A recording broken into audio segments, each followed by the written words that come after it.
بسم الله الرحمن الرحيم بسم الله الرحمن الرحيم. ربنا لا تزغ قلوبنا بعد إذ هديتنا وهب لنا من لدنك رحمة إنك أنت الوهاب. الحمد لله الذي أنزل الكتاب على عبده ولم يجعل له عوجا قيما لينذر بأسا شديدا من لدنه ويبشر المؤمنين الذين يعملون الصالحات أن لهم أجر حسن. أدوك فون Ọlọ́run a ṣe ìkẹ́gẹ́ fún Ànábì wa Muhammad. A ṣe ìkẹ́gẹ́ fún Ànábì wa Muhammad. Ní òní ohun tí a máa gbé yẹ̀wò láàrin ara wa òun náà ni Suratu Tin. Àná wọ́n ṣe Suratul Alaq fún wa. Lónìí a fẹ́ ṣe Suratu Tin. Bẹ́ẹ̀ lọ́la àwọn professor wa wọ́n sọ nípa Adabul Eid fún wa. Lábẹ́ eléyìí Suratu Tin ìkan nínú ọgbà ọ̀rọ̀ tí ń bẹ nínú Quran tọ́lọ́ ń fi rán Ànábì wa Muhammad sallallahu alaihi wasallam. Lẹ́yìn ìgbà tá a dúpẹ́ fún Ọlọ́run tá a ṣe ìkẹ́gẹ́ fún Ànábì wa Muhammad nítorí wípé inna Allaha wa malaikatahu yusalluna ala nabi. Ọlọ́run ó ń ṣèkẹ́ṣègẹ̀ fún Ànábì wa Muhammad, bẹ́ẹ̀ làwọn màláíkà náà ń wá foríjìn Ọlọ́run fún. Ọlọ́run wá sọ pé ya ayyuhal ladhina amanu, ẹ̀yin tẹ́ gbọ́ Ọlọ́run gbọ́, sallu alayhi, ẹ máa sàṣàlátù fún Ànábì, ẹ máa sọ pé kọ́lọ̀mbá ní kí Ànábì kọ́lọ̀mbá ní gẹ́. Wa sallimu taslima, ẹ sì máa tọrọ là fún. Ànábì sálàm sọ wípé ẹnikẹ́ni nínú yín tó bá sàṣàlátù fún mi, ibi tó ti rí ó ṣe yọ́ bá ìmì Ànábì níbi tí mo bá wà. Ẹ bá ìsàṣàlátù kan, Ọlọ́run ó pè kan màláíkà ó sì mẹ́wàá parọ̀ fún. Ọlọ́run ọba Allah yóò sì mẹ́wàá parọ̀ fún nítàn. Ọlọ́run ó sábà ní kí Ànábì wa Muhammad. Ànábì wa sallallahu alaihi wasallam ó ní Ànábì tó jẹ́ wípé Ọlọ́run sọ fún wa wípé laqad ja'akum rasulun min anfusikum. Ànábì tá rán wá ara yín ni azizun alayhi ma anittum. Gbogbo tẹ́ bá ń dààmú sí oní ó mú Ànábì lómi. Harisun alaykum, yóò mọ́ sojú kòkòrò bó lẹ́sìn làláyé lẹ́sìn làlálìkìyàmà. Bil mu'minina ra'ufur rahim. Bẹ́ẹ̀ Ànábì tún wá jẹ́ oníkẹ́ táwọn mùmìnì. Ummati fa kayfa ummati. Bó níjọ́ mi ó ṣe rí, gbogbo Ànábì sálàm máa pariwo nìyẹn. Ànábì sálàm sọ pé ma zala Jibrilu yusini bil jar. Jibrilu sáwọn wá bá mi, kana yurawiduni. Àwọn aládùúgbò rẹ̀ dọwọ́ rẹ̀, àtàfẹ́lẹ́ntò anáwó sayuwarrithuhum. Wọ́n rò pé ṣé tí ń bá kú tán Jibrilu ní ó jogún wọn ni. Níbi t'Ànábì tún dowó wa dé pé àwọn tí mo nífẹ̀ẹ́ Jibrilu wọ́n sá mọ́ pé ọ̀gẹ́ni kan àwọn aládùúgbò àwọn tó wọ́n ló jogún àwọn ìjọ mi ni. Ànábì sálàm jí ó yánu hadithi nabawi. Ọlọ́run bá ní kí Ànábì wa Muhammad. Àwọn àfáà wa nílé wọ́n ní ọwọ́lá lọ́fà Ànábì ṣáṣáájú. Ọwọ́lá lọ́fà Ànábì ṣáṣáájú. Wọ́n sọ wípé Málìkì ẹ̀yìn Ànábì ló wà, Ṣáfi'í ẹ̀yìn Ànábì ló wà, Abu Hanifa ẹ̀yìn Ànábì ló wà, ọwọ́lá lọ́fà Ànábì ṣáṣáájú. Gbogbo àwọn tá a kálẹ̀ yìí, àwọn àyímọ̀ mẹ́rẹ̀ẹ̀rin wọ́n tó lẹ́yìn Ànábì ní, àwọn sọ̀hábà wọn tàbí àwọn àyímọ̀ wọ́n tó lẹ́yìn Ànábì. Ọlọ́run sábàdé kí Ànábì wa Muhammad. Ẹ̀rí Suratu Tin tí a fẹ́ kà lónìí.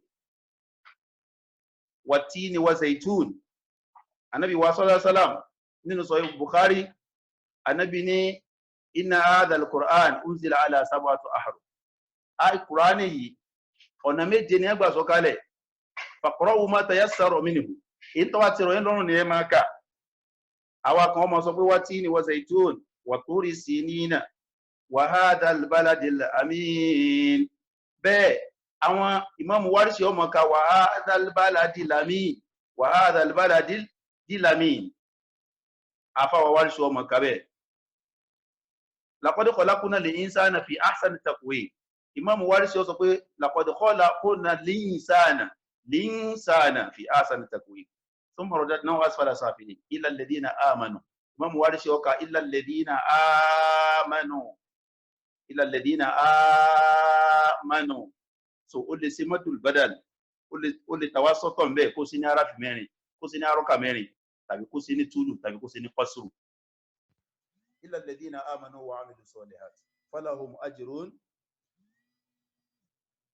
ghayru mamnun. Naam, lábẹ́ eléyìí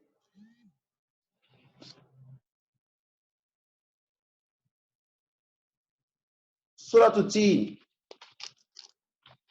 Tin imtanna Allahu ala nabiyyihi bi qawli alam nashrah. Suratu Tin tí a fẹ́ kà, Ọlọ́run Ọba Allah ó ṣe ìrègùn lórí ànábì rẹ̀ nígbà tó sọ pé alam nashrah laka sadrak. Ṣé kìí ṣàwa ńlá sí payá igbá àyà rẹ̀ ànábì wa Muhammad. Wa wada'na anka wizrak, gbogbo ẹ̀ṣẹ̀ rẹ̀ pátá kílíà rẹ̀ kú fún. Suratu Sharihi, Ọlọ́run ṣe ìrègùn yìí lórí ànábì wa Muhammad sallallahu alayhi wa sallam.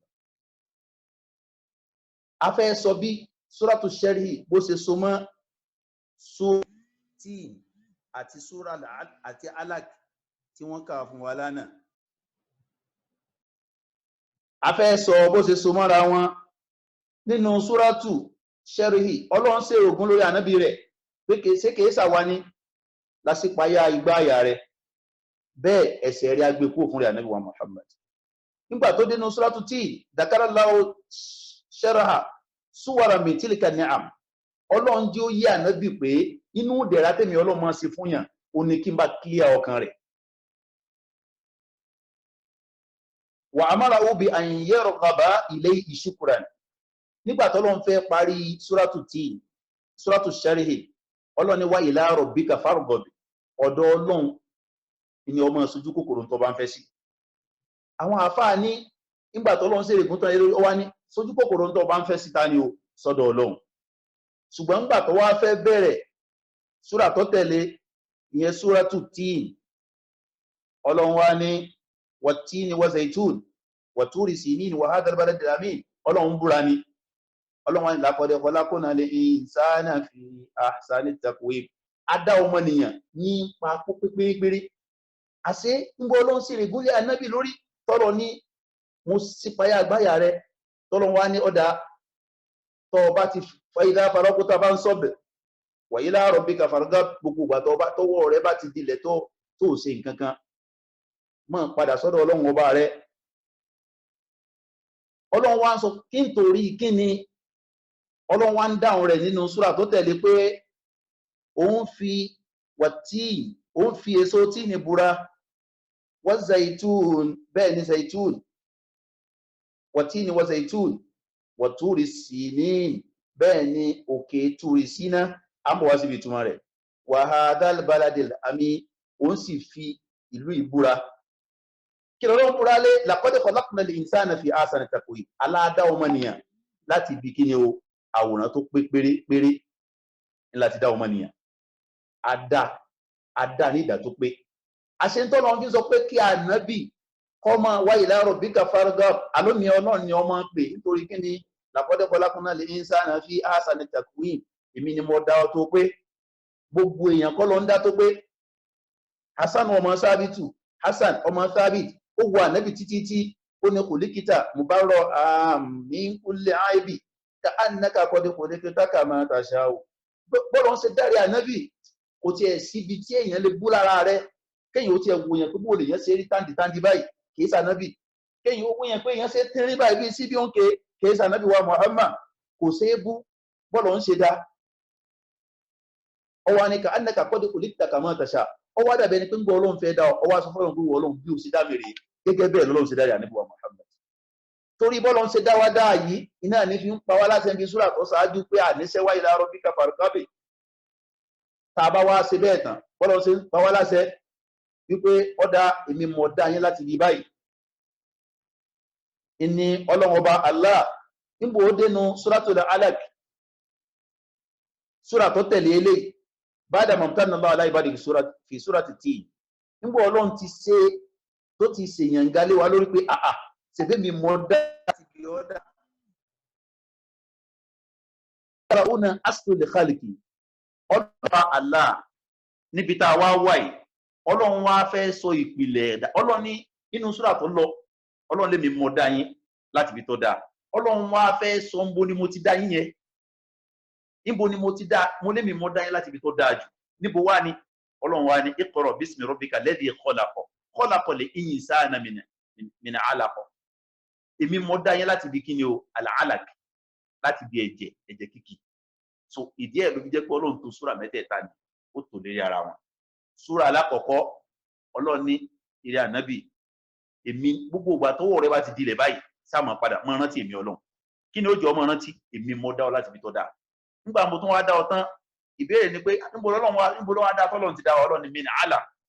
mo dá yín láti fi kí ni o ẹ̀jẹ̀ kíkì so ìdí ẹ̀ ni àwọn súrà ìfisẹ́ kí ni o ló fi tò mọ́ra wọn. ikhwatal iman àwọn àfáà wa tá a kọ́ ṣe nípa wẹ́rẹ́ tá a sọ yìí àfáà wa Fakhruddin Ar-Razi Ìmámù Sharkazi Ìmámù Sayuti gbogbo àwọn àfáà mẹ́tẹ̀ẹ̀ta yìí wọ́n wà nínú àwọn al-muhtamun bitanasubil ayat bó láyà kan ṣe ń so mọ́ kan so tá a bá lọ wo tíra wọn so a rí pé ọ̀gọ̀rọ̀ tíra wọn ní pọ́ṣán kọ̀ọ̀kan lórí pé bó ní àyà kan ṣe ń ṣe kí ni o lè ṣe ń so mọ́ àyà kan so tá a bá wo inú Ar-Riyad tá a bá lọ wo inú Mafatihul Ghaib tí Imam Razi tá a bá wo inú Al-Burhan fi Ulumil Qur'an tí Imam Zarkashi tá a bá wo tíra Nazmud Durar fi tanasubi suwar tí Imam Sayuti gbogbo ẹ̀ pátá ńlá bá wọn ọ̀rọ̀ yìí níbẹ̀ Ọlọ́run bá ní kí àwọn àfa wa la hawla lana wala quwwata illa billah. Now a wá sọ díẹ̀ nínú madmunat kí ni súrátù tá a fẹ́ ká yìí súrátù Tin kí ló kó sínú wat-tini waz-zaytun wat-turi sinin wa hadha al-balad al-amin àwọn àfáà ní takrimullah azza wa jalla lil-jinsi al-bashari súrà tá ń tú lónìí ó ń sọ fún abọ́lọ́ ń ṣe àpọ́nlé fún àwọn ọmọnìyàn Allahu akbar Ọlọ́run pọ́n mi lé ọpọ́n wọn náà lè walaqad karramna bani Adam Ọlọ́run láwàlá pọ́n ànábì Adam lè wa amalnahum fil barri wal bahari bí ọmọ ànábì Adam sí rin orílẹ̀ bẹ́ẹ̀ ni wọ́n rin orí odò ẹ wo sí bó ṣe tó lórí omi ọmọnìyàn náà ni ó wà walaqad karramna bani Adam màálù tóbi jèèyàn lọ màálù ní wéètì ó ju àwa tá à ń sọ̀rọ̀ yìí lọ ó ju ẹ̀yin tẹ́ ń gbọ́ mi lọ tó ń ti bẹ́ẹ̀ ọmọnìyàn ni ó wà fokùn sí lọ́rùn walaqad karramna bani Adama wa hamalnahum fil barri wal bahri à ń bọ̀ wá bí àyà náà takrimul jinsil bashar ibi tọ́lọ̀ ń ti pọ́n wálé inú súrà tá a fẹ́ kà yìí ni bákan náà man jama'a bayna al-iman wal a'mal as-salihah fathawabuhu ghayru maktub gbogbo ẹni bá ń ṣiṣẹ́ rẹ̀ ẹni tí bá ń ṣiṣẹ́ rẹ̀ gbogbo ẹni tí ń ṣiṣẹ́ rẹ̀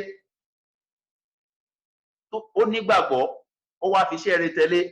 fathawabuhu ghayru maktub ẹ̀san rẹ̀ ò ní gé láíláí ẹ̀san rẹ̀ ò ní ṣe kí ni ò ní gé àṣé ibi ìbẹ̀yẹ láti tọwọ́ bọnú àwọn mas'ala kan àwọn mas'ala àwọn èèyàn kan bẹ akharaju al-amala an musammayati al-iman wọ́n ní lọ́dọ̀ táwọn ẹyọ iṣẹ́ kúrò nínú gbàgbọ́ ẹyọ iṣẹ́ kúrò nínú gbàgbọ́ ẹ bá ti lóhùn gbọ́ ni lọ́dọ̀ wọn Fir'aun múmìnì ni Fir'aun wọ́n mọ̀ pé òṣìṣẹ́ àlìjẹ́nà wọ́n wá yọ iṣẹ́ kúrò nínú gbàgbọ́ Ọlọ́run sì ní illa alladhina amanu wa amilu salihat Ọlọ́run wí fanu súra yìí ó di méjì tawbihul kafir fi takdibi bil bahth Ọlọ́run ó bú àwọn kèfèrí ọgbẹnu wọn sọ̀hún nípa pé wọ́n ní kò sí tí ń jẹ́ ọjọ́ ẹ̀san kò sí tí ń jẹ́ ṣirò pẹ̀lú bí àwọn àmì tọ́lọ́run fi ń sọ pé àlìkìyámọ̀ ń bẹ bó ṣe tó Ọlọ́run wá gbẹnu àwọn kèfèrí sọ̀hún Ọlọ́run ní fama yukadhibuka ba'du bid-din alaysa Allahu bi ahkamil hakimin kí ló dé ìrì ànábì gẹ́gẹ́ bá àwọn àfáà kan ṣe sọ ìrì ànábì àwọn kan ní kí ìsá nàbí Ọlọ́run bá wí ọmọnìyàn ni irú ọmọnìyàn kí ló dé tó ń já ọjọ́ ẹ̀san nírọ́. So àwọn nǹkan mẹ́tẹ̀ẹ̀ta yìí àwọn àfáà sọ pé ó kó sínú súra yìí. Bákan náà nínú súra yìí ìdíhàrù sharafil amakin Ọlọ́run ọba Allah ó fẹ́ fi hàn wá àwọn yìí tí ń bẹ fáwọn àwọn ààyè kìí sọmọ nìkan ọmọnìyàn nìkan lọ́lọ́run dáadáa kìí sọmọ nìyàn kan ló níyì. ọmọnìyàn lè máa wò pé àwọn yòókù ò nírun lórí òun nìkan ló nírun lórí àfáà kódà ń bẹnu ẹ̀dá Ọlọ́run tí ò lè sọ̀rọ̀ tọ́lọ́run sì kún níyì. Ọlọ́run fẹ́ ju yanu súra yìí kìí sọmọnìyàn nìkan kìí sọkùnrin nìkan. وما لعبيد الفاي ألا يأتينا وكان في البيت الذي يلينا يغضب إسلام نجد بنينا ونحن نأتي بما أوتينا. So kìí ṣe pé nígbà téèyàn ò bá ti bí ọkùnrin kò wá bímọ láyé nìyẹn kìí sọkùnrin nìkan lọ́lọ́run pọ́nlé. Ọlọ́run ni mo ní amílá sọ́ọ́lẹ̀ àmì ìdákàrí ní àwọn ń sá fàwọ̀ mọ́mìn gbogbo ẹni bá ṣiṣẹ́ rẹ̀ ọjọ́kùnrin ni ó jóbìnrin ní mùmínì lọ́dọ̀ wọn Ọlọ́run. Kìí sọmọnìyàn nìkan Ọlọ́run pọ́nlé Ọlọ́run pa àwọn ẹranko náà lè wọn á ní kìnìún lọ́ba ẹranko yàtọ̀ kù sárọ̀ fìtí yìí muta'ajjiba náà yàtọ̀ kù sárọ̀ àwọn àfáà ní kìnìún yóò mọ tẹ̀lé báyìí yóò mọ tẹ̀lé kéékèèké fìtí yìí ń gbéraga ni kìí ṣe pé ń bẹ̀rù ń gbéraga wípé èmi kìnìún rìn ẹran wo ni yóò tún rìn lẹ́gbẹ̀ẹ́ wọn lọ bá ọba ẹranko ní kìnìún ọba ẹranko òun ní kìnìún. Ìpọ́tàlímán ìwà ń bẹ nínú ààyè àwọn pásítọ̀tì tá ń kó káàkiri pásítọ̀tì mi ń bẹ kò ní di kéèyàn lọ ẹ́mbásì lọ gba físà ọ̀nà aráìfà ní bẹ́ẹ̀ pásítọ̀tì ní ìwé lásán ni bá a ṣe mú káàkiri náà ni. So pásítọ̀tì lòun náà bọ́lá òun ṣe wá ṣe yìí ó ṣe àwọn ààyè kan náà bẹ́ẹ̀. Nínú àyà yìí nínú súrà yìí Ọlọ́run sọ fún wa wat-tini wa zaytuni wa turi sinin wa hadha al-baladi al-amin. Àwọn àyè mẹ́tẹ̀ẹ̀ta nù ní tọ́nà ọba àlá tó ṣe ní kíni o tó gbé ọlá fún gẹ́gẹ́ bá ṣe máa kà nù súrà yìí. Inayatullahi bil insan wa taskhiru hadha al-wujud li hayati wa sa'adati. Ọlọ́run fẹ́ràn ọmọnìyàn pọ̀ ó wá bẹ̀rẹ̀ sí ní rọ gbogbo nǹkan ó bẹ̀rẹ̀ sí ní rọ gbogbo nǹkan fún ọmọ ànábì Ádámà nínú ẹ̀ lèso tá a máa jẹ wat-tini wa zaytun wa turi sinin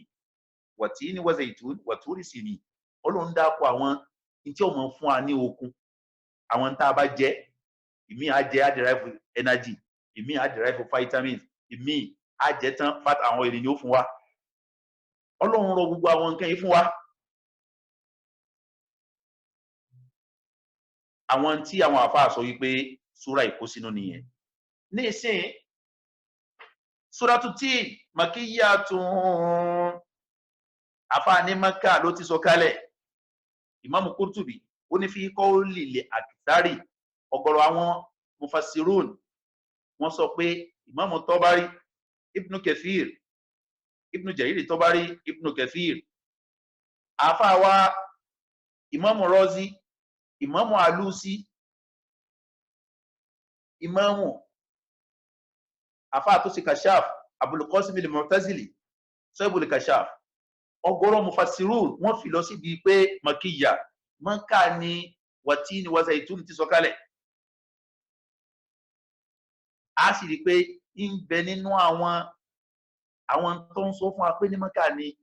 ó wà lára súra yìí. Nínú ẹ̀ ni kí súra ọmọ gùn bí Suratul Baqara. Nínú ẹ̀ ni kó máa sọ̀rọ̀ tawhid laqad khalaqna al-insana fi ahsani taqwim kọ́nà wọn máa gbé ìmánì sí yẹn lẹ́mìí. So ń sọ fún wa pé Mákà ọ̀rọ̀ ti sọ̀kalẹ̀ ṣùgbọ́n afáwa Ibn Abbas àti afáwa Qatada wọ́n ní Madaniyya Madina ló ti sọ̀kalẹ̀. Ikhwatal iman ṣùgbọ́n tọ́sà yìí náà ni pé ìkànnù àwọn ahadu fawasil ní táwọn afáàfin máa ń sòpin ya súra òun náà ni pé ayna nazalat níbo súra yìí ti sọ̀kalẹ̀. Ìní àfáwà Abdulaziz Zamzami ní a fi ń sọ fún wa pé makiyyu ma qabila hijrati nazal wal madani ma ba'daha wa intazal. Makiyyu súra makiyya ma qabila hijrati nazal èyí tó bá sọ̀kalẹ̀ ṣáájú hijira ó sọ̀kalẹ̀ ṣáájú kíni o ṣáájú ìjírá hatta law kana fil Madina kódà wọ́n pé ànábì lọ Madina ló wá sọ̀kalẹ̀ bá Makkiya la máa pè wal madani ma ba'daha wa intasal aya Madina èyí tó bá sọ̀kalẹ̀ lẹ́yìn bàtà ànábì ṣe ìjírá kódà kó sọ̀kalẹ̀ Mákà ara wọn ìkànnù àwọn fásitì táwọn afá máa lò àwọn afá kan lè sọ pé ok gbogbo tó àti sọ̀kalẹ̀ Mákà kullu ma nazalat fi Mákà hiya Makkiya wa kullu ma nazalat fi Madina wa dawahiya hiya al-Madaniyya àti Madina àti tó sọ̀kalẹ̀ lẹ́gbẹ̀ẹ́gbẹ́ Madina Madaniyya ni ṣùgbọ́n lábẹ́ àwọn ọ̀rọ̀ yìí ni Imam Qurtubi ti gbé jáde pé àníṣe súra iṣẹ́ o Makkiya ni ọlọ́mọ́sàbá ní kí ànábì wa Muhammad sallallahu alaihi wasallam ìdí ẹ̀ a wà bọ́ síbi ìtumọ̀ súra yìí Olúwa ní wat-tini waz-zaytun wawul qasam mo fi tíìnì búra bẹ́ẹ̀ náà mo fi zaytuni búra wat-tini waz-zaytun mo fi tíìnì àti zaytun wat-turi sinin àti turi sina wa hadhal baladil amin àti hadhal balad ìlú yìí mo fi wọn búra kí wọn Ọlọ́run fi ń búra lil ulama qawlani àwọn àfáà ní ọ̀rọ̀ méjì ní ń bẹ lábẹ́ ọ̀rọ̀ yìí ń bẹ nínú àwọn àfáà tí wọ́n sọ pé àìnù ma aqsama Allahu bihi huwal murad gbogbo ń tọ́lọ́ fi ń búra yìí èso tíì àti zaitun agbésẹ́tù zaitun olive oil èso tíì àti èso zaitun wat-turi sinin àti òkè tọ́lọ́ ti ń bá ànábì Musa sọ̀rọ̀ wa hadhal baladil amin àti ìlú ọlọ́wọ́ ìlú Mákà Ọlọ́run ló fi wọ́n búra wọ́n ní tọ́lọ́ fi búra náà nìyẹn fala yataju ila tawil kò ní túmọ̀ káìsẹ̀ mọ́ gbé ká máa wá tàwílù káàkiri wọ́n ní torí wípé al-udulu anil haqiqa ila al-majaz yahtaju ila dalil wal qarina tá bá fẹ́ kúrò níbi ọ̀kankan tọ́lọ́run sọ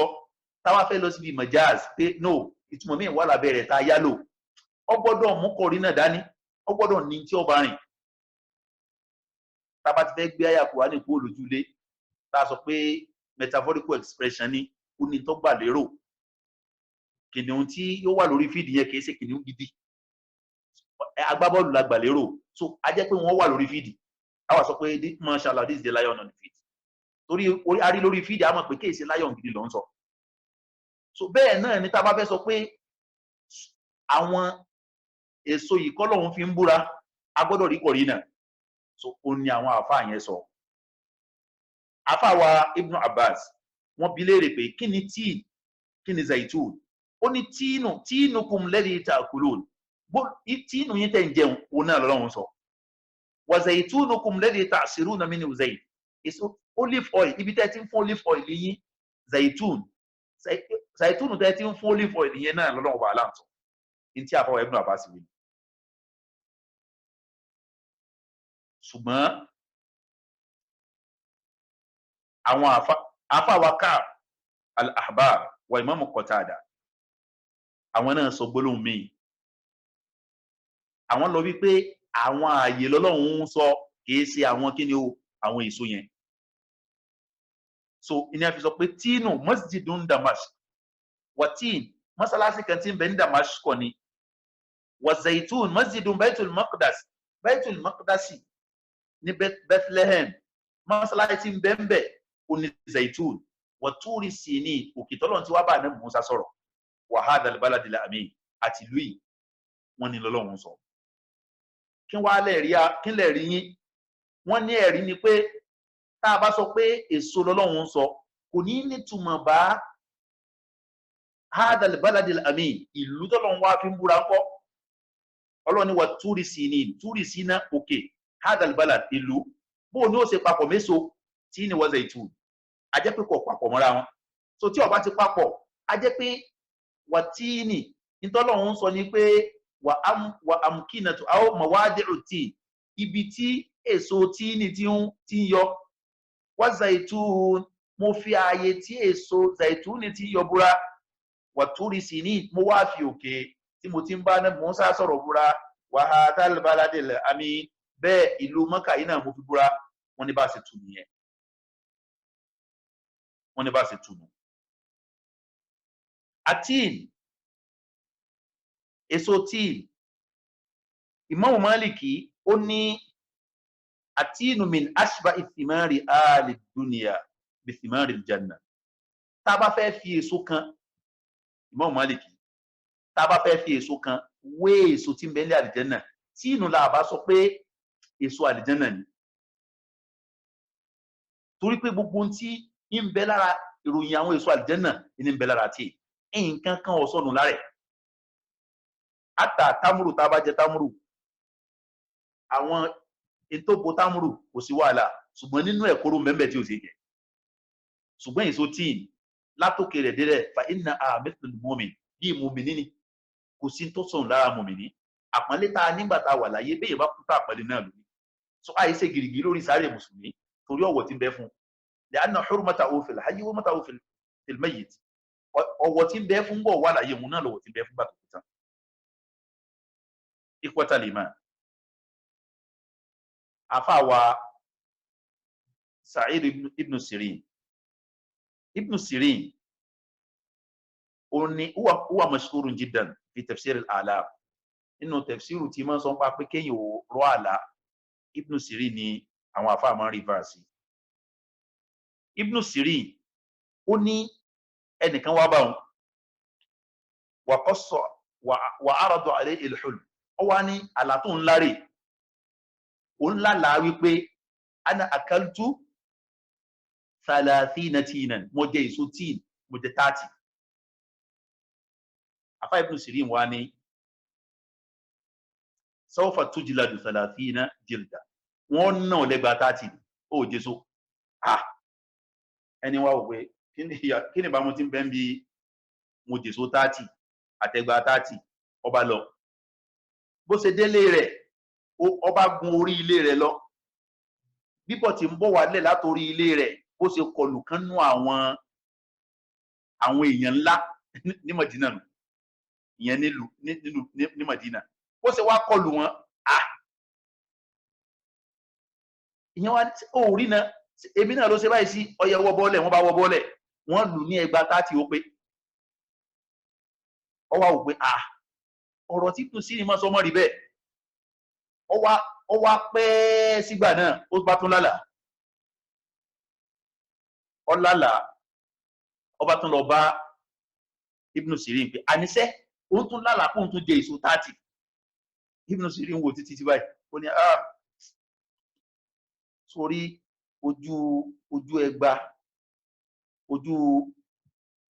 ojú bíi kí ògòdò ọyọ lára èèyàn ojú ẹgba bíi kí wọ́n náyàn kó lé bíi kí wọ́n sáyàn lọ́bẹ 30 ni ó wà lára rẹ̀ lọ́wọ́ tún wò pé ọlọ́run níjẹ́ lè yọ ọ́sẹ́ ọba tún lọ àfà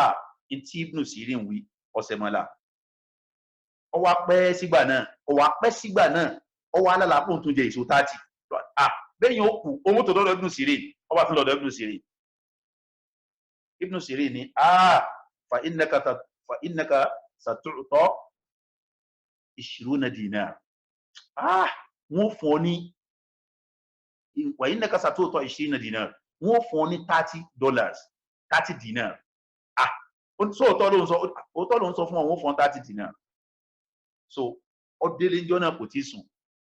làwọn tí wọ́n fẹ́ ṣe sàárà bá dé wọ́n bá kó 30 dinar lé lọ ó wá padà sọ́dọ̀ Ibn Sirin pé kó ló ṣe lé oúnjẹ oúnjẹ tíìnì 30 lákọ̀ọ́kọ́ oúnjẹ lẹ́ẹ̀kejì oúnjẹ lẹ́ẹ̀kẹta gbogbo ń tọ́ wá wí lọ́tọ̀ọ̀tọ̀ náà lọ́sẹ̀ mọ́ ńlá kí ló fà á Ibn Sirin wá ní ohun òpin náà kìí ṣe màjíìkì àsìkò tíìnù tí máa dé kò tí ì dé rárá tó fi wá bá mi kó o jèso tíìnì ní mo fi mọ̀ pé alùbami ni wọ́n lù ọ́ kéèsì sọ̀rọ̀ jẹ́ ẹlẹ́ẹ̀kejì jẹ́rẹ́ àsìkò tó tún wá bá mi àsìkò tí tíìnù ti yọ ṣùgbọ́n kò tí ì ṣe é jẹ ní ló fi mọ̀ pé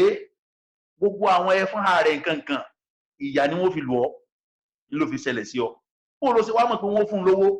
ọ wá ní àsìkò tó wá bá mi sí ẹlẹ́ẹ̀kẹta èso tíìnì ti yọ àwọn èèyàn ti ń jẹ nígbà wá lò jésù 30 yẹn tó jẹ tínú 30 a jẹ́ pé àánú Ọlọ́run fẹ́ lé ọba nù so gbogbo ẹ̀ náà lọ ṣe mọ́lá gẹ́gẹ́ bí àwọn àfáà ṣe máa sọ nípa kíni o wat-tini wa zaytun wat-turi sinin wa hadhal baladil amin. ẹ wá rí èso nípa ṣé a ní àwọn ahadith lórí tíì àbí àní alákọ̀ọ́kọ́ nípa àwọn ahadith tó wá àwọn hadith mawdu ni ó wá tó pọ̀ lórí ẹ̀ ìyẹn ni ò ní jẹ́ sọ ṣùgbọ́n a sọ táwọn oníwòsàn sọ lórí èso tíì so wọ́n jẹ́ pé àwọn tí wọ́n mọ̀ tí wọ́n lẹ́hún pa àwòsàn wọ́n bẹ lórí pílátífọ́ọ̀mù yìí so wọ́n lè sọ sí tá a bá sí tán nípa tíì àti zaitun so wọ́n lè sọ àǹfààní ẹ̀ fáwọn èèyàn torí mi ò ní ìnírìn gbùndùn nínú ẹ̀ ṣùgbọ́n suratu tíì anabi wa sallallahu alaihi wasallam inú umdatul qari sharh sahih al-bukhari látọ̀dọ̀ Adiyyu ọmọ Thabit anahu sami'a al-Barra radiyallahu anhu ọgbọ́ sọ̀hábà tẹ́ ń pè ní Barra kọlọmbà ní kẹ́ o Barra òun náà sọ pé sami'tu Rasulullah sallallahu alaihi wasallam yaqra wat-tini wa zaytun mo gbọ́ tí Ànábì sallallahu máa ń ka wat-tini wa zaytun wa turi sinin wa hadhal baladil amin wa hadhal baladil amin Ànábì máa ń ka tánàbí sọ́lọ́m bá wá ń kà inú òun ìṣáì wà mọ́ sami'tu ahadan ahsana sawtan minhu aw qira'atan ìwà rẹ̀ nìkan tó ń rẹ̀ wá fáìn tó dùn tó bí Ànábì sọ́lọ́m sí máa ka suratu tíì nínú òun ìṣáì eléyìí fẹsẹ̀ múlẹ̀ látọ̀dọ̀ àwọn àfá ó sì wà nínú Sahih Bukhari pé Ànábì sọ́lọ́m máa ka suratu tíì níbi òun ìṣáì àwa náà táyé bá kà tẹ́lẹ̀ tí èdórí èmi tí mò ń sọ̀rọ̀ yìí ká gbìyànjú ká fi kún súnà tá a máa ṣe nínú súnà Ànábì wa Muhammad sallallahu alaihi wasallam so suratu tíì súnà ní káàkà níbi òun ìṣáì so Ọlọ́run mọ́sàbá ní kí Ànábì wa Muhammad sallallahu alaihi wasallam lábẹ́ eléyìí a wá sọ àwọn nǹkan díẹ̀ nínú àǹfààní àti nínú àǹfààní tíì Ọlọ́run ní wat-tini wa zaytun àwọn àfọ oníwòsàn àwọn ulama ul ilaj wọ́n ní tíì ẹ̀ ń bá ń jẹ èso tíì àǹfààní tí ó ṣe fún ni pé ziyadatul wadni idha tamma tanawulu ma al-halib tó bá ń jẹ èso tíì pẹ̀lú milk ziyadatu fil wazni èèyàn máa ní yóò máa wéètì rẹ̀ ó máa lágbára sí èèyàn kan ní fúyẹ́ wá jẹ́ pé ń jọ́ tí ní ká rẹ̀ bá pọ̀ láwọn máa sọ pé àbárapájá ẹ̀wà gba mílíkì kẹ́mú kò ní rí bẹ́ẹ̀ so yóò ti ní wéètì already yóò ní wéètì dáadáa so ziyadatu fil wazni ẹlẹ́ẹ̀kejì izalatul intifaq ẹ̀ ń bá ń jẹ èso tíì kò ní tóbi rẹ̀ gẹ̀ẹ́jì kéèyàn wá tóbi rẹ̀ gẹ̀ẹ́jì kalẹ̀ so káwọn ọmọ sítáwọ̀ máa sọ pé in fact lágbájá wọ́n dẹ̀ fine but iná ìwọ̀n ṣe rí náà kàn sí wọ́n sáré wọ́n ṣe rí sá ebi ò ṣe mi tí rẹ̀ dì sá so ó ń tàn irú àdánwò bá wọn ò ní kàn intifa kéèyàn wá obesity kò ní ṣẹlẹ̀ sí méjì tí ń sọ ń pa tí nínú nípa zaitun tahsinu mustawa dhakira àwọn àfọ òní ìlàjì wọ́n lẹ́ ń bá ń jẹ èso tọ́lọ́ ń dá àkọ́kọ́ wat-tini wa zaitun ẹ̀ ń bá ń jẹ zaitun orí alákọ̀ọ́kọ́ ni pé tahsinu mustawa dhakira láàká èrè ọmọ pé sí torí pé ọkọ̀ ń tẹ́yìn hunaka mada alẹ́ ti tàdó mọ̀nà fi zaitun wọ́n ní mada kan wà nígbà tí wọ́n gbé lọ sí láàbù tán lọ sí laboratory wọ́n wá rí pé ọkọ̀ ń tẹ́yìn mada kan nǹkan kan ń bẹ́nu zaitun tó jẹ́ pé nǹkan yẹn ọmọ ń ṣiṣẹ́ fún kíni o ọmọ ń ṣiṣẹ́ fún láàká yìí so lárúbá ni wọ́n kọ́ ń bí so tí bá sì ní wọn kàyọ́ wọn kọ́ mi lẹ́nu ọlọ́wọ́ ni gẹ́ àwọn àbá so ẹlẹ́ẹ̀kejì mukafatu ti ṣáàrì lẹ́kọ̀ọ́láyà bí as-sarataniya ẹni tó bá jẹ́ wípé ó ní saraton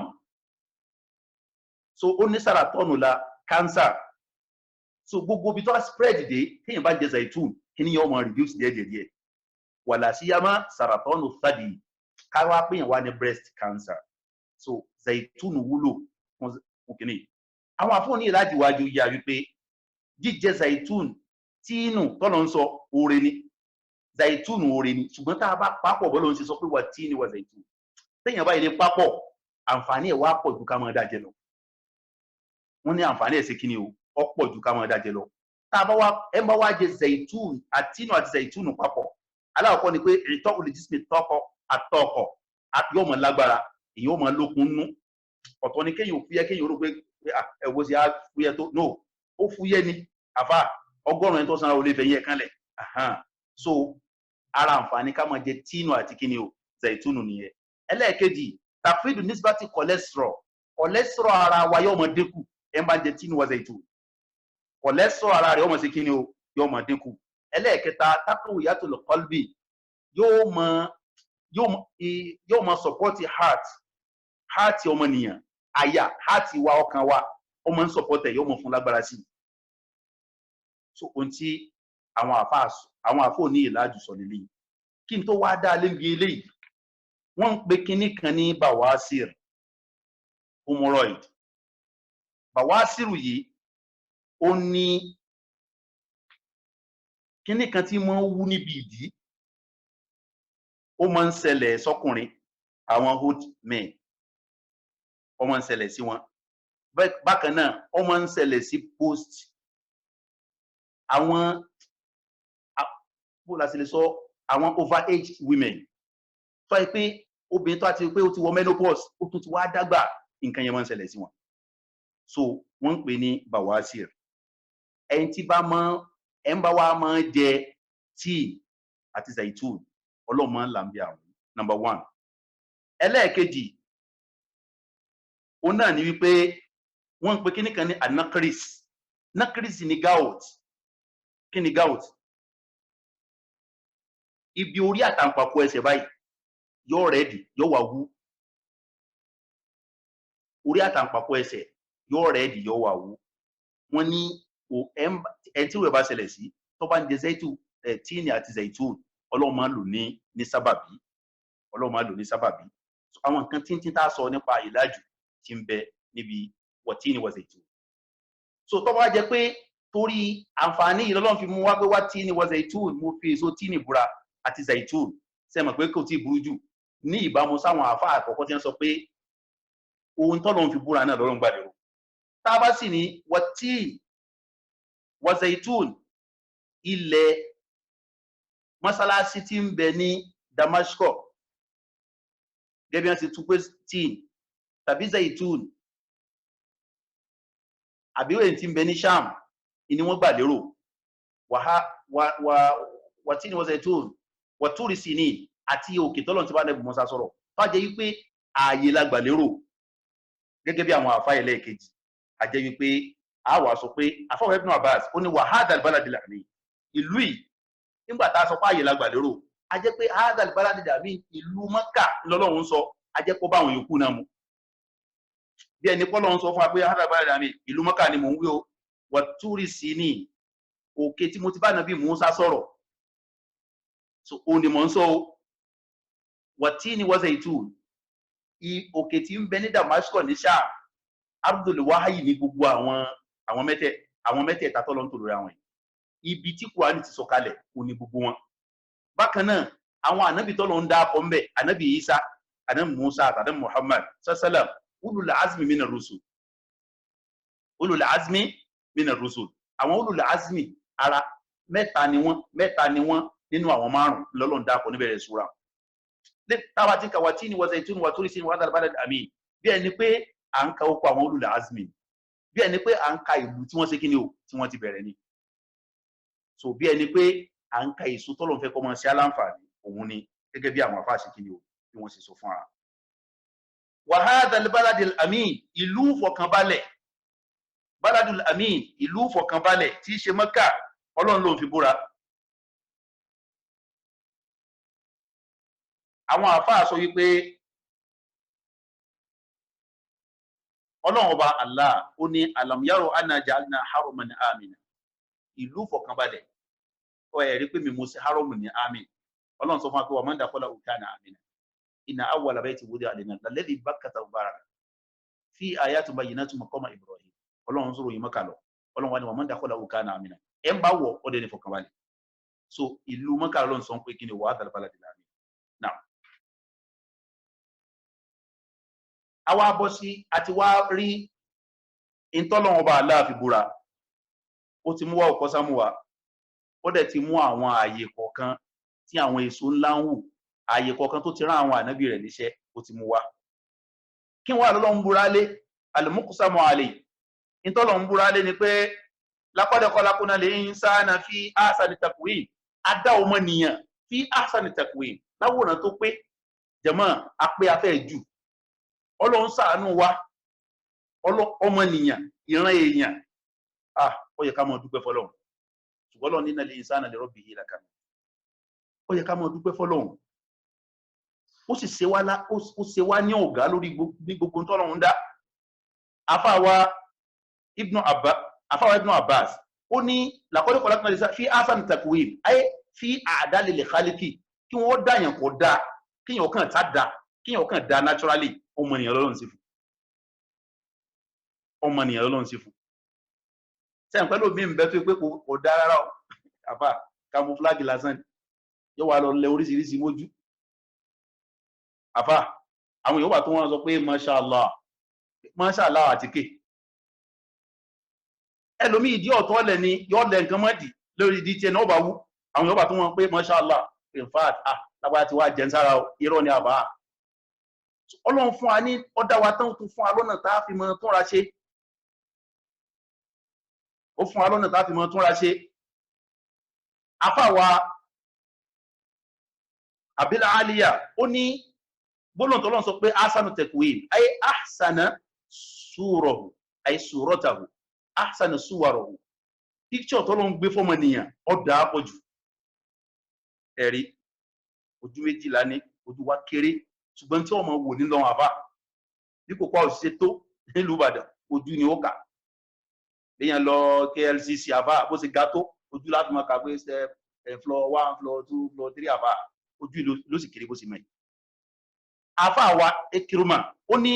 gbólóhùn tọ́lọ́run sọ pé fi ahsani taqwim ashabul qawi Ọlọ́run dá wa ní ọ̀dọ́ ó tún wá fún alágbára ìlànà fáwọn sọ pé múmìnì al-mu'min al-qawi khairu min al-muslimi ad-da'if mùsùlùmí tó bá gbára mú dáa ju tí ò gbára mú lọ ẹlòmíì náà ń bẹ kò tí lóyún kò gbọ́mọ lọ yóò sádàrá lẹ́ni so àfọwà ní mọ́gbà tí sísítà lóyún àtìgbà tí ò ṣe kíni o tí ò lóyún so mùsùlùmí mọ́ gbára mú so àfọwà Ibn Abbas ọwà ni khalaqa kulla shay'in mukibban ala wajhihi illa al-insan Ọlọ́run dá wọn ẹ̀dá gbogbo wọn pátá wọn èmi ń bẹ orí ni ó fi máa rìn tí ọmọ forí lọ́lẹ̀ báyìí ṣùgbọ́n Ọlọ́run ò sírú ẹ̀ fọmọ nìyẹn tí kìnìún bá kúrá mọ́lẹ̀ báyìí pé sí kìnìún náà ní kúrá mọ́lẹ̀ Ọlọ́run ò sí bẹ́ẹ̀ fọmọ nìyẹn pé kí wọ́n wá forí kó máa forí rìn Ọlọ́run ò sí bẹ́ẹ̀ fún wa. laqad khalaqna al-insana fi ahsani taqwim Ọlọ́run sọ pé wa laqad karramna bani Adam awala pọ́n wa nábì Ádámà lè wa hamalnahu fil barri wal bahr ọmọ ànábì Ádámà bí ṣe ń torí orí ilẹ̀ bí ṣe ń rìn lórí ilẹ̀ àìmọye endless kilometer tí ó Allahu Akbar ìkànnì àwọn afáwa ó ní ó mẹ́sì Mamlaka Arabiya ó ní títí da ọ̀dà ń bẹ̀ wọ́n làwọn wà sáyé níbi kí mọ́tò fò ní Mamlaka Arabiya Saudiya nígbà táwọn sì débẹ̀ ọlọ́nkọ́ àánú òde Malaysia títí ọ̀sà tẹ̀lọ ní àbá ẹ̀yìn orin wal bahr ẹ̀yìn ó kúrò lórí omi tán orí ilẹ̀ yóò tún bọ́ sínú omi àfà àtúmọ̀ sọlá lọ àwọn ọkọ̀ ojú omi ìmí ń bẹ subhanallah téèyàn bá wà ń bẹ tí wọ́n bá díyàn lójú tó yẹ bọ́ bẹ̀ èyàn rò pé ní àlùjánnà ló ń wà ní àgbà tí wọ́n bá yà lójú pé ẹ̀ka lọ ẹwà wò ta parí sórí omi ló ń wà níbi tó dáadé so ara ń tọ́ ló ń ṣe fún ọmọnìyàn lélẹ́yìí warzaqnahum minat tayyibat Ọlọ́run ní àwọlá fún ọmọnìyàn ní tó dáa jẹ sẹ́yìn kó mọ balance diet so mọ balance diet náà pé balance diet ni o ẹlòmí ọmọ ẹranko mi yóò ti jẹ lẹ́tẹ̀ tán yóò ti kúlẹ̀ ọdẹ mi á sọ pé òun pẹran òun ní mọ̀ pé ó kó ẹran ló gbé wálé so ọmọnìyàn Ọlọ́run tó kó àtúní balance diet ẹ̀jẹ̀ ilé ó fún ní protein ilé ó fún ní carbohydrate fat and oil oríṣiríṣi bọ́lọ̀ sì tó fún àánú Ọlọ́run wa ní wa faddalnahum ala kathirin mimma khalaqna tafdila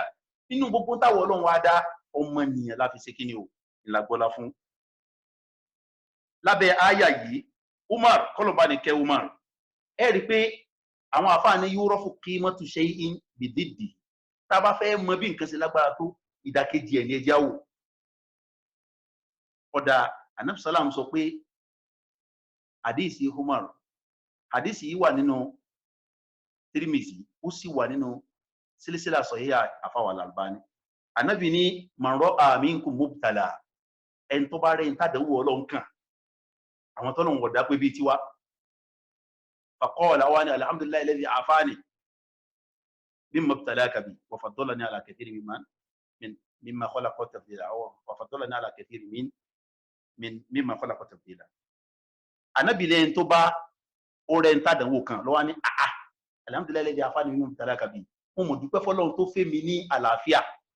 tí òfin tó fi sí òye kò fi ṣe ìmí tó sọ bẹ́ẹ̀ ọ̀fàdọ́là ní alákẹ́tì máa ń kálá pọ̀tọ̀ fìlà nínú ọgọ́rọ̀ tó lọ ń dá èmi number 1 orí dáadáa lára rẹ̀ ànábì ní tó bá wí bẹ́ẹ̀ gbólóhùn tó sọ yìí lam yusibu mithlahu irú àdánwò tó kẹ́ni wò ní kan ká iná màkà gbogbo àtọ́ bá lò láyé àwọn afáàní gbogbo àgbà tó bá lò láyé irú àdánwò wò ní kan a jẹ́ pé ibi tó lọ́n ti ló ń dá wa dá ó dá àwọn èèyàn kan tó yẹ pé ọlọ́run ó ja'ala Allahu lana mahmadatan minhum aw fihim tá a bá wò wọ́n báyìí àwọn wà dúpẹ́ fọ́lọ́run níjọ́ tá a fẹ́ fẹ́yàwó tẹ́ ń pa lọ́lé àná téèyàn tó ń fi láṣẹ báyìí wọ́n tó ń pe masha Allah in fact lágbájá mójú lọ ọjà àwọn àfáà gidi ló mú wá àfáà bí yẹn náà bá jẹ́ tẹ́tí ẹ̀ kan ti gé àfáà tí mú kan dọ̀bálẹ̀ báyìí bí àlàpàtà máa kiri ń jọ nílé kí lè yìí ó ṣe fọ́lọ́run tí wọ́n wá ní ẹjọ́ àfáà kìlọ̀ kan yára ní mo mẹ́nì mo pe mo mọ̀ sí o bó wá ní lágbájá ó ní that is my love I need to marry him so kò sí tí wọ́n ṣe fún ọkọ ẹ̀ náà nù ẹ̀pọ̀ àwọn ará náà ti marriage so àwọn téèyàn ọ̀nà wọ́n báyìí téèyàn ó mú fífọ́ àwọn náà ti marriage so tọ́lọ téèyàn ok nínú àwọn ayé àtàwà sọ yìí ẹ wá já wo tí àwọn àfáà nígbà tí wọ́n ń túmọ̀ hadithi yìí wọ́n ní mubtala tó ló ń sọ yìí mubtala tó ló ń sọ yìí nínú Marqatul Mafatih sharh Mishkatil Masabih wọ́n ní ẹni tó lọ bá fàdánwò kan tá à ń sọ yìí o amrun badani ó lè jẹ́ pé àdánwò ara ní kabaros bí kéyìn ológodò la wà kọ́s èyàn ẹlòmíín bẹ́ oníbọ́dí odò oní òsì nípa rẹ̀ àìmọye lórí Facebook àìmọye nínú YouTube wọ́n kò ti sú àwọn òsì níbọ́dí odò deodorant ti gbé tara tíá yẹn bá ti wẹ lòdì tọ́ tẹ̀lò deodorant àwọn ọmọ wa tó wọ́n jí mọ́ kí sáwá yóò gẹ́gẹ́ ọpẹ́ fọ́lọ́ ni alladhi khalaqal insana fi ahsani taqwim wallahi ọpẹ́ ni ẹlòmí ò lè àtẹ́ǹdì gathering mọ́ nítorí tọ́lọ̀ ń dá sí láà ikhwatal iman ó lè jẹ́ amrun badani ara ni ó wà bí ògòdò wà kọ́sìrì kí sọ̀rí tàbí kéyìn ò kéré jù wọ́n a máa fi pòwe pé the smallest man in the world àwọn yóò tún máa fowó wò pé eléyìí kéré pé àfẹ́ mọ́ bí tó jú wà lára rẹ̀ níbo lẹ́sẹ̀ rẹ̀ wà ẹ máa mú ẹsẹ̀ jáde so àwọn èèyàn kan téèyàn bá rírú wọn àfa á sọ pé alhamdulillahi alladhi afani mimma ibtalaka bi wa faddalani ala kathirin mimma khalaqa tafdila àfa ní kí sọ̀rí ń fa àhíṣì kéèyàn kúrú jù àwòtúlì mufrit tàbí kéèyàn ó ga jù àfa ṣe bí pé ọkọ òun tí dáàdì bá na agbádá báyìí in fact àwọn agùntásọ lò wọ́n dànù ara àwọn tó lọ ń sọ ní pé laqad khalaqnal insana fi ahsani taqwim àfà èyàn máa ga jù Sheikh Lukman bó sọ eré ọlọ́mbà ní foríjì wọn àfà wa ni wọ́n ti bọ́ sálì kìyàmà wọ́n ní jọ́ táwọn lọ Mọ́kà àfà àwọn wò náà ǹjẹ́ kílẹ̀ wò wọ́n ní gbà bàálù dé ẹnìkan bẹ gbà wo èèyàn sọ̀kalẹ̀ tán wo èèyàn ti sọ̀kalẹ̀ wọ́n wá ń wọ̀ láti inú bàálù báyìí àfà ọgá pọ̀ wọ́n nà gbalaja sínú bàálù ní ohun òjókòó wọ́n ní wọ́n wọ́ bọ́ọ̀lẹ̀ nígbà tó dúró báyìí àwọn èèyàn gbogbo ẹni tó ga náà tó wá ń wó kèké èyí lè mọ́ tó ga ọ ẹni tó ga tó ń ṣe kíni tó ń wó kè laqad khalaqnal insana fi ahsani taqwim so àwa tọ́lọ̀ ń wá dá báyìí àwa la sẹ́wọ̀n ìwọ ọ̀gá jù ọ̀dẹ̀ kúrú jù èmi náà ọ̀gá jù mí kúrú jù orí ọlọ́ni ẹlòmíì kúrú débi pé tó bá fẹ́ ra bàtà kì í ra bàtà tó kì í ra normal shoe àbá àwọn bàtà tó ga ni òun bò ní pé àná mo ti ní customer bàtà kan tó ga tó yẹ pé ọmọ bá ṣubú lórí ẹ̀ yóò fẹ́ fi mú bọ́. So adúpẹ́ fọ́lọ́run jẹ̀mọ́ ikhwatal iman ohun tá à ń sọ ni pé ọlọ́run ní laqad khalaqna al-insana fi ahsani taqwim àwa la dá ọmọnìyàn láti ibi kíni o subhanallah ibi ẹ̀dá tó ṣe kíni o tó dáa àfààní àfàwà Imam Tabari ó ní karomna bi tad'if karom ọlọ́run ní wa laqad karomna ó ṣe ní tad'if ja'alna lahum karoma ay sharafan wa fadla Imam Tabari ní sọ̀rọ̀ ó ní ajẹ́ pé sharafu ní fọmọnìyàn apọ̀n lédi ọmọnìyàn masha Allah apọ̀n ọmọnìyàn lé ntọ́lọ́run sọ̀rọ̀ àfàwà ní wa hadha wa karamu nafyi nuqsan la karamu al-mal karamu tọ́lọ́run sọ Imam Tabari ní karamu tọ́lọ́run sọ inú súra yìí nafyi nuqsan pé ọlọ́run ò dá wa lálàbùjẹ́ ìjẹ́kù ìní sọ kìí ṣe tówó wa hadhihi al-karama tọ́lọ́run sọ yìí yadkhulu fiha khalquhum ala hadhihi al-ayha bọ́lọ̀ ń ṣe dáwà yìí táàdùn owó yìí ọwọ́nú ìtọ́lọ̀ ń sọ fún wa laqad karramna bani adam ọwọ́nú kí ni laqad khalaqna al-insana fi ahsani taqwim gbogbo ibi tọ́lọ̀ ń bá ti sọ̀rọ̀ pé ó ń dọ́mọ nìyẹn dá bá a ṣe rí iná ṣe kí ni ọwọ́ bẹ̀. àfààní ká man tazawwaja bil uqul wa man tazawwaja bil jamali mélòó ẹni tó tọ́lọ̀ inú ń wọ̀ lọ́n dáadáa ọwọ́ àṣẹ ìdẹ́ra làákàyè fún kò sí lówó torí làákàyè yìí lóbìnrin fẹ́ kù sí lọ́rùn pé nóò ẹni tí ń fẹ́ ń tèmi nù àwọn yóò máa wò pé síbi lágbájá ṣe rí ó ní bẹ́ẹ̀ ṣe ń wo kò ṣẹlẹ̀ ní kíláàsì àwọn torí tí ó fi fẹ́yàwó tó dáa náà bọ́lọ̀ ọba wa dáadáa jẹ̀mọ́ tí wọ́n wà rí àwò tó dáa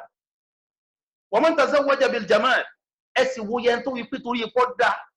obìnrin tó dáa tó yí pé torí pé ó masha Allah ń ló fi bọ́ sílé ọlá ń tiẹ̀ níjọ́ tí wọ́n sọ pé afẹ́fẹ́ yàwó wọ́n kàn sáà sọ pé no sísà kan báyìí àwọn ti rí tipẹ́ àwọn rí wọ́n tún pọ́n méjì lónìí táwọn rí wọ́n wá júwe títí àbá dídá tó dá ìlọ́lọ́run fi ní ọgbọ́lẹ̀ ọ̀la tiẹ̀.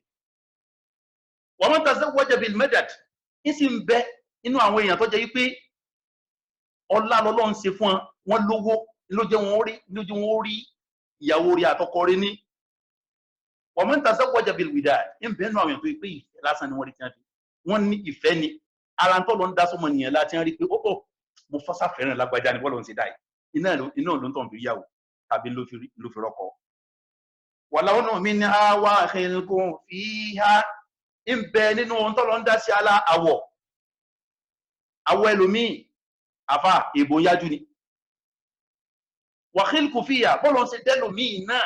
ń bẹ nínú tó lọ ń fi sànú ẹ̀ ọlọ́ ṣe ń ta fi wọn kàn wò pé ṣe ti ń ṣe rapàtàràpàtà ẹlẹ́gbà ṣiṣẹ́ àfà ó ti lọ ti bọ̀ pé kíní kan pé àwọn ní sàn ẹ̀ fúyẹ́ ńlẹ̀ ó kàn sáà fúyẹ́ ńlẹ̀ ní ẹ̀fúnṣẹ́ bọ́ọ̀lù ń ṣe sàwọn mí nù àfà ní ọlọ́run mọ́sàbà ní kí ànábì wa Muhammad nítorí àsìkò torí pásìkò ti lọ ọlọ́run wá ní ìlàlẹ́dí ọlọ́run ní súnmọ́rọ̀ dáná wà asfala safilina kálò sẹ́jú díẹ̀ sí torí àsìkò ti lọ á dá ọmọnìyàn padà asfala safili sí wífún ju bó ṣe wà tẹ́lẹ̀ lọ àfà tẹ́mi èèyàn bá gùn àdánwò ni àfà a sì ń tọrọ kẹ́mi ìwọ́gùn níjọ́ tí ẹ̀ràn bá wọlé yọ́ wà máa sọ pé àlàó káàbọ̀ sí dáadáa ló dé àti ń retí rẹ̀ wọ́n ní bàbá àlàó kó ẹran ni ṣùgbọ́n tó tálà ò gangan tán retí bá dé bàbá wọn sọ pé ha ìní ọmọ náà pọ̀ pàápàá aláwọ̀ mọ̀ pé mi mọ̀ ní bàbá ẹmọ náà ní ń gì àfà ìdàgbà ni máa jẹ́ bẹ̀ ìdàgbà ni máa jẹ́ bẹ̀. Ibn Abbas Imam Qurtubi Ibn Abbas wọ́n ní ìtọ́lọ́ sọ pé illal ladina amanu wa amilus àwọn tó rọ̀dẹ́dínà asfala safili á dá wọn padà sí pílẹ̀ ìfúnjú bí wọ́n ṣe wà tẹ́lẹ̀ lọ àyàfi alladina amanu wa amilus solihat àwọn tí wọ́n gbọ́ lọ́n gbọ́ tí wọ́n ṣe ṣiṣẹ́ rẹ̀ àdánwò yóò ní kàn wọ́n. Ibn Abbas ní humul ladina adrakahumul kibar ìjẹ́ àgbà ọba wọn la yu'akhadhuna bi amalin amilu iṣẹ́ tí wọ́n bá ṣe ń mọ́ dàgbà tán yẹn sẹ́yìn pé ìmọ̀ gbàgbé ó ti mọ́ wọ́sẹ́ wọn ọlọ́run wà ní fi bí wọ́n mọ́ fi kìbárì yìí mọ́ bá dàgbà wahum haruma la yaqilu wọ́n ti dàgbà kò sí làákàyè mọ́ wàláì níbi táwọn bàbá wa dàgbà dé tẹ́lómi bá ń jẹ́ náà wọn yóò kàn mọ́ pé tí dáàdì ìdínárì àfà oúnjẹ òní tí ìdẹ́nu tí mú ti máa bọ̀ ìyá ò pé dáàdì ìwà tí pé tí wọ́n bá ń lọ báyìí àtàwọn èèyàn wọn yọ wọn wò àwọn ní àdàbà yìí ó ti ń ṣẹlẹ̀ sí wa bá bí tiwa náà ó ṣe lójú àwọn ọmọ ni bí ó ṣe rí nìyẹn. ikwata liman afọwà ikirima ni ìwà fi lọ ajrahu aw amalahu Ọlọ́run ọba Allah yóò mọ pé iṣẹ́ téèyàn máa ń ṣe níjọ́ tó wà lọ́dọ̀ náfìlà tí máa yàn ìmọ̀ tọ́jú ìyàwó rẹ̀ níjọ́ tí ó bá lówó lọ́mọ ìmọ̀ ṣe dáadáa sọ́rẹ̀ níjọ́ tí ó bá ráyè ṣe dáadáa mọ́ gbogbo ohun tí máa ń ṣeun iná ni wọ́n máa kọ́ ládàá rẹ̀ lẹ̀ fún. la yu'akhidhuhu idha radda ila ardhil umur níjọ́ tí làákà ìbá kúrò látẹ̀yìn ti dàgbà Ọlọ́run ò ní fi bímọ. òun ló fi jẹ́ pé ayàtọ̀ kan Suratul Baqara Rabbana la tu'akhidhna in nasina aw akhta'na Ọlọ́run ò mọ̀ mú wa tá a bá gbàgbé tàbí tá a ṣe mistake. Ànábì sallallahu alaihi wasallam Ànábì ní inni fa'altu Ọlọ́run ní Ànábì nítorí béèrè wọn la tu'akhidhna in nasina mọ̀ mú wa tá a bá ti gbàgbé tá a bá ṣe mistake Ọlọ́run sọ fún látòkè sánmọ̀ pé inni fa'altu kò ti ṣe bẹ́ẹ̀ fún Ànábì wa Muhammad sallallahu alaihi wasallam. So hadisi wà nínú hadisi Sahih Muslim. Ikhwatal iman àfáà wa Uthaymin wọ́n ní li taklifi mawani gbogbo àwọn tọ́lọ ni a máa ṣe àwọn kankan bẹ tó pé tó bá dásìkò náà Ọlọ́run ò ní bí wá mọ́ inú ẹ̀ ní àlìjáhàlù kéèyàn gbàgbé ẹ tó ti wà pé ń gbààwẹ̀ ọkàn dá omi mú ní Ọlọ́run foríjì nítọ́lọ́run fẹ́ fún mú nù wọ́n ní síyàn inú ẹ̀ ní kí ọjọ́ orí kéèyàn gbàgbé tàbọ́jọ́ orí ti dàgbà gẹ́gẹ́ bí àyà tá ń ká pé ilá fún rọ̀dádínà asfala sàfìrí ilẹ̀ lẹ́dínà àmàlù wa àmì sọ̀rọ̀ àwọn tí àdánwò yẹn ò ní kàn pọ̀ tí ó wà á dẹlẹ́sìn ládùúgbò iná làwọn tán bá gbọ́ lóun gbọ́ tí wọ́n sì ń ṣiṣẹ́ rí. So ẹlẹ́ẹ̀kẹta ni al-ikra ikhwatal iman nítorí àsìkò màá dúró láàrin ìṣẹ́jú bíi mẹ́ta báyìí ìṣẹ́jú mẹ́ta sí márùn-ún. àfáà ní ila alladhina amanu wa amilu salihat falahum ajrun ghayru mamnun ẹ̀san tí wọ́n ghayru maktub gbogbo sẹ́ẹ̀rí tí mú mi ní bá ṣe nígbà wà ní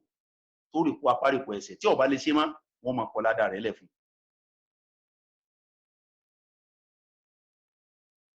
fama yukadhibuka ba'du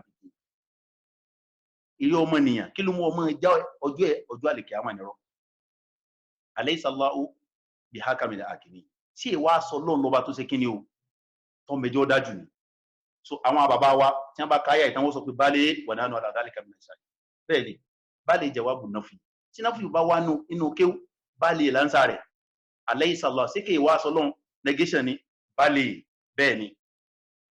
àwọn àfáà ni àwọn anabisalam wọ́n rí kápá anabisalam máa ń ṣe nínú òun náà fìlà fúnra rẹ̀. So kèésò nìkan alaysa Allahu biqadirin ala an yuhyiya al-mawta bali subhana. So gbogbo àwọn àyà tó ní tasbihu nínú so tàbí tó jẹ́ pé tó bá kọjá ń bí àyà náà yóò ṣe ista'wada tó bá kọjá ń bí àyà al-janna yas'alullahu rabba yóò bi Ọlọ́run léèrè kéèyàn kọjá ń bí àyà al-janna kò bi Ọlọ́run tàbí kọjá ń bí àyà náà kó ṣe isti'adha tàbí kó àwọn àyà tó ní tasbihu sabbisma rabbikal a'la subhana rabbiyal a'la àwọn nǹkan yẹn Ànábì sallam wọ́n ní máa ṣe inú òun náfìlà. So ke ọmọ ṣe nínú náfìlà kìí ṣe nínú kíni òun ọ̀ràn yẹn àwọn òrí àdísì kan tó fẹsẹ̀ múlẹ̀ pé tó bá kírun fáwọn èèyàn ní máa sọ pé bá lè wà nánú ala dhalika min ash-shahidin. So tó wá rí bẹ́ẹ̀ àwọn tá bá fẹ́ ṣe táwa náà bá fẹ́ ṣe ẹjẹ́ á ṣe jẹ́jẹ́ so ká sì mọ́ sí níbi ìrun náfìlà so wallahu ta'ala a'lam ìkan nínú tí àwọn àfáà sọ lélẹ̀. Níparí ọmọnìyàn àyàmá yadda il-faham ibi tọ́lọ́run ti dá ọmọnìyàn ibi tó lágbára ni Ọlọ́run wá lóhun mú àwa á padà wálẹ̀ tá bá padà wálẹ̀ tán kò ní ságbára mọ́ túnmẹ̀ wọ́n lè dé pàlá kọkún min quwwatin summa ja'ala min ba'di quwwatin du'afa Ọlọ́run ni mo dá yín wọ́n lè dé pàlá kọkún min du'af mo dá yín láti di ẹ̀jẹ̀ nǹkankan ọ̀lẹ́ni summa ja'ala min ba'di quwwatin du'afa lẹ́yìn pé ẹ wá jẹ́ nǹkan tán ẹ̀dín tó di nǹkan lẹ́yìn ìgbà náà summa ja'ala min ba'di quwwatin du'afa wa shayba ohun tún wá mú yín lọ sí kíní ní jẹ́ nǹkan kan mọ́ tún ti lẹ padà ìwọ wà máa wò ìlà bí ń sọ wípé gbogbo nta bá ní lónìí àyà máa ń yá da ilé fáhámà gbogbo ẹni tí ń sọ pé òun ló ní nǹkan tẹlómi ò ní ìlà kam ya afọlẹ wáhámì ń gbò ló ṣe lè dà tó abẹ́ òdánbà wà dánmà lásán ẹ̀ṣẹ̀ ló ń kó jọ tó ọmọ wà tó tí wò kátó àlìjámà mistake ni àmọ́ bá ná lákàlẹ̀ àyè ṣé n tí wọn náà ń ṣe lọ sọ̀rọ̀ àlébù ń bẹ ní tó ń ṣe lọ yìí sí ọ̀sá àlébù ń bẹ àmọ́ andarọ́kà ṣẹ́ìbù tí ọ̀bá wá sàlébù ń bẹ ewu àná tá à ní gbogbo òní tá a ti ní lónìí ṣé kò tó ní tí ọmọ kìlọ̀ fún wa káfí wà ní ara wọn kí ni o illa alladhina amanu wa amilu salihat àmọ́ fi inú sí irọ́ ibù wá sí tí kún ṣe fún wa àwọn ọmọ tá a jọ bẹ̀rẹ̀ primary school tí wọ́n bọ́ sálì kìyàmà àwọn tí wọ́n kọjá secondary